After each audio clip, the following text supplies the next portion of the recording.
Dice la palabra de Dios en Romanos capítulo 1, versos 18 al 23. Porque la ira de Dios se revela desde el cielo contra toda impiedad e injusticia de los hombres que detienen con injusticia la verdad. Porque lo que de Dios se conoce le es manifiesto, pues Dios se lo manifestó.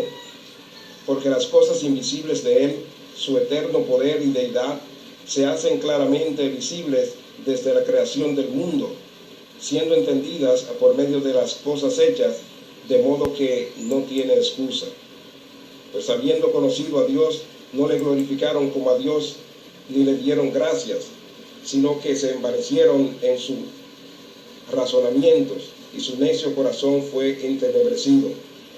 Profesando ser sabios, se hicieron necios, y cambiaron la gloria de Dios incorruptible en semejanza de imagen de hombre corruptible, de aves, de cuadrúpedos y de reptiles. Vamos a orar. Amantísimo Señor, Dios eterno, Padre de toda gloria, glorificado sea siempre, Señor. Dirígenos, Padre, en esta mañana, Señor, a dar ese estudio correspondiente a esta carta del hermano Pablo, Señor. Obra, Señor, con tu Espíritu dirigiéndonos. Obra que en cada corazón, para que cada uno de nosotros seamos edificados en tu palabra, Señor, que la gloria y la honra sean tuyas, en el nombre de Jesús. Amén. Hasta ahora hemos estudiado esta carta, una carta maravillosa de Pablo a los romanos, y hemos estado mirando la gran pasión que tenía Pablo por el Evangelio. Unas 5 ocasiones, entre los versos del 1 al 17, es mencionada la palabra evangelio. Era tan apasionado Pablo por la buena nueva que dice sentirse deudor a los demás para entregarle ese regalo que él posee, y dice además que él ha sido apartado para el evangelio. Cada uno de nosotros que al recibir a nuestro Señor Jesucristo somos santos y venimos a ser cristianos apartados también para el Evangelio, para ser depositarios nosotros de esa gran comisión que tenemos en cada uno, ese mandato que el Señor ha dejado en la Sagrada Escritura en Mateo 28. Pablo siente que le debe algo al mundo, ese compartir de la noticia de salvación.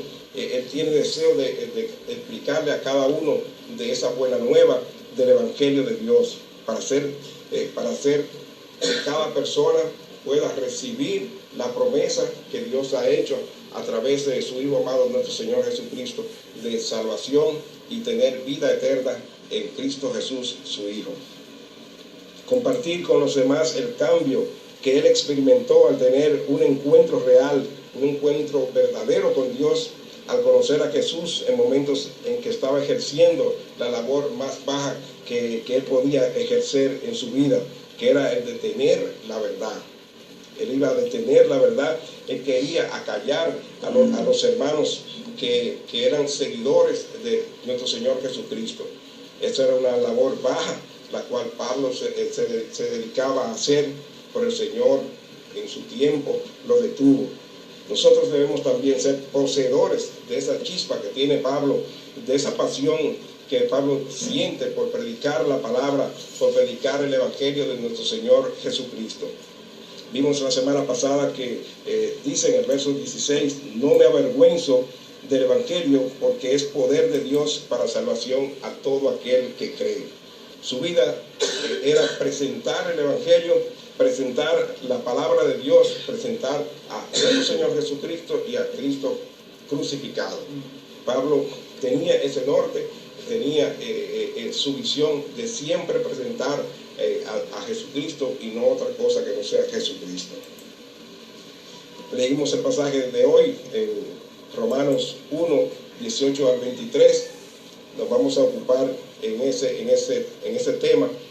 Son pocos versículos, pero son muy importantes para lo que es el discipulado de nosotros en esta mañana.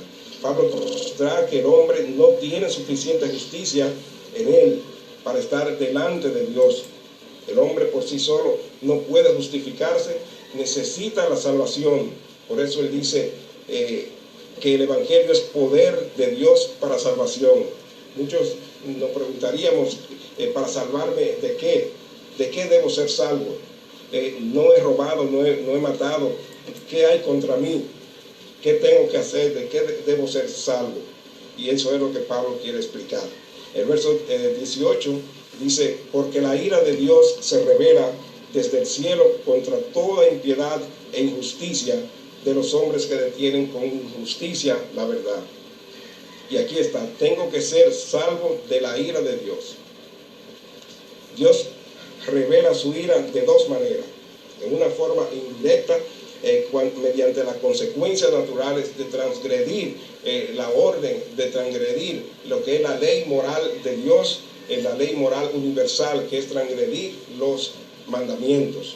También se revela su ira de una manera física, por medio de su intervención personal, como vemos en el Antiguo Testamento, desde la sentencia impuesta a Adán y Eva hasta el diluvio universal. Es una sanción impuesta por Dios, expresándose directamente en forma física. También desde el fuego y azufre que destruyó por completo a Sodoma y a Gomorra hasta el cautiverio de Babilonia. Son formas directas que Dios actúa con aquellos hombres que quieren detener la verdad. La revelación más gráfica de la ira de Dios en contra del pecado se encuentra cuando Él derrama su juicio divino sobre su propio Hijo.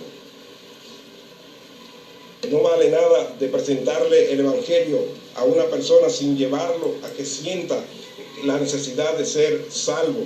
Y esa necesidad de salvación se revela a través de la ley, a través de transgredir los mandamientos.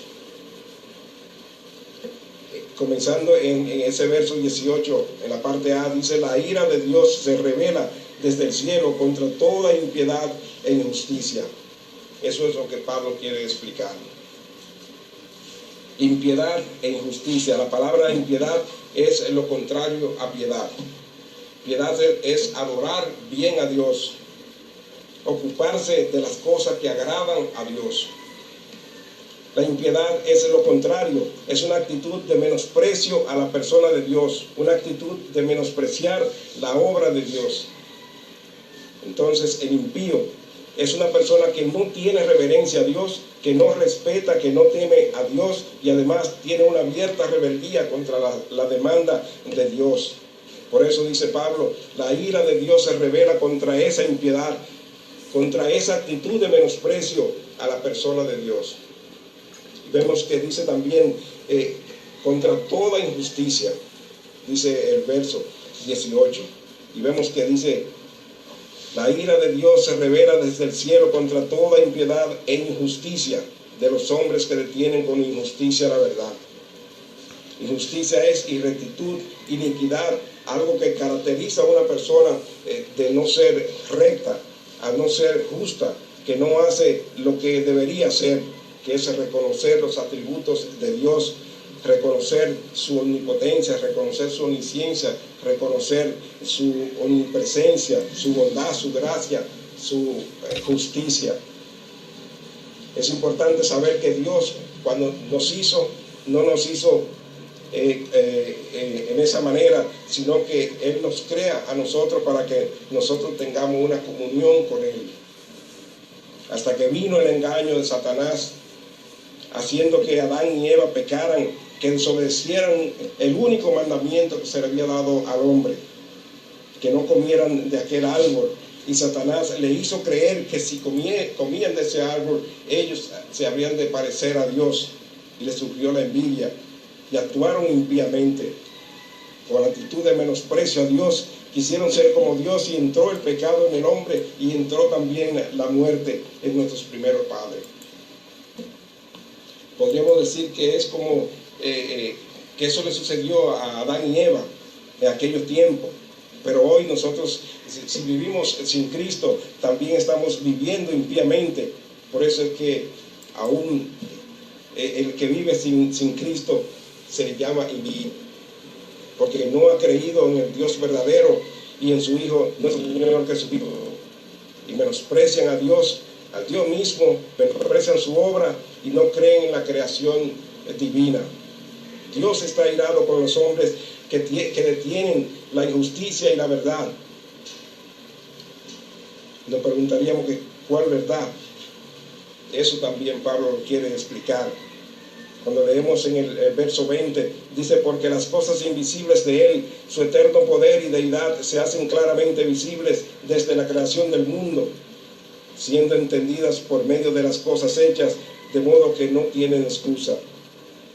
Su eterno poder, su deidad, las cuales se hacen claramente visibles desde la creación del mundo. En el Salmo 19 me muestra claramente la presencia de Dios. Dice el Salmo 19, parte 1, dice: los cielos cuentan la gloria de Dios y el firmamento anuncia la obra de sus manos. Pablo quiere expresar que a través del universo, a través del firmamento, podemos darnos cuenta que hay un creador. Hay un mensaje que la naturaleza emite y es la gloria de Dios, la obra de Dios, la existencia de Dios. La creación habla y se manifiesta continuamente. En Hechos 14:17, si bien no se dejó a sí mismo sin testimonio, haciendo bien, dándonos lluvia del cielo y tiempos fructíferos, llenando de sustento y de alegría nuestros corazones. Vivimos diariamente recibiendo la provisión de Dios, y eso es suficiente testimonio de que Dios es Dios. La creación entera muestra el testimonio de que Dios es el creador. La provisión día a día llena de sustento, de alegría en nuestros corazones. Dios se aira contra esos hombres que quieren vivir como si Él no existiera, que quieren impedir que otros crean en la evidencia que muestra la naturaleza. Hombres que se han envanecido en sus razonamientos. Dice ese verso 21, pues habiendo conocido a Dios, no le glorificaron como a Dios, ni le dieron gracia, sino que se envanecieron en sus razonamientos, y su necio corazón fue entenebrecido. Profesando ser sabios, se hicieron necios. Dice el verso 23, y cambiaron la gloria del Dios incorruptible en semejanza de imagen de hombre corruptible, de aves, de cuadrúpedos y de reptiles. No es que haya falta de evidencias, siempre ha habido evidencia de Dios, pero llega un punto en que el hombre toma la decisión de no glorificar a Dios, habiéndolo conocido, como dice la primera parte del verso 21. Los que crean leyes, los que crean disposiciones contra la humanidad y en contra de las cosas establecidas por Dios, viendo las evidencias de la naturaleza y el firmamento, y no glorifican a Dios, pues tienen el corazón entenebrecido. No lo glorifican como a Dios, ni le dieron gracia. Entonces su mente envaneció y su necio corazón se llenó de tinieblas, se hicieron necios. O sea, insensatos, se hicieron tontos. El avance de la ciencia quiere negar la existencia de Dios. El mundo se ha vuelto necio y ha cambiado la gloria de Dios por imágenes corruptibles. Leemos nuevamente el verso 18.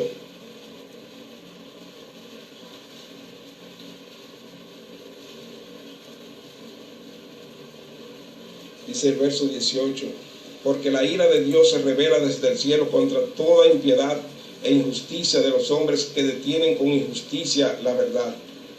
Cuando dice que detienen la injusticia, con injusticia la verdad, es que se han dado la tarea de minimizar lo que es Dios, quién es el creador, y la ciencia ha querido enarbolar su avance diciendo que fuimos creados de otra manera y que no fuimos creados por el soberano, por Dios.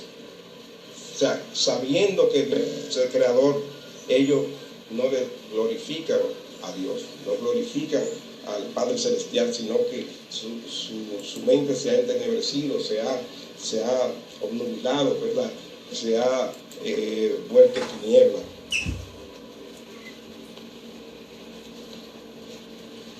Finalmente, el Salmo 14:1 dice la palabra de Dios: dice el necio en su corazón, no hay Dios, se ha corrompido, hacen obras abominables, no hay quien haga el bien. Vamos a orar. Oh amantísimo Dios, Padre celestial, Padre misericordioso, gracias, Señor, por darnos la oportunidad de hablar de tu palabra, de conocer lo que Pablo quiere hablarle a aquellos hermanos allá en Roma, Señor. Gracias, Señor, por tu Espíritu, por dirigirnos en esta mañana, Señor, en el nombre de Jesús. Amén.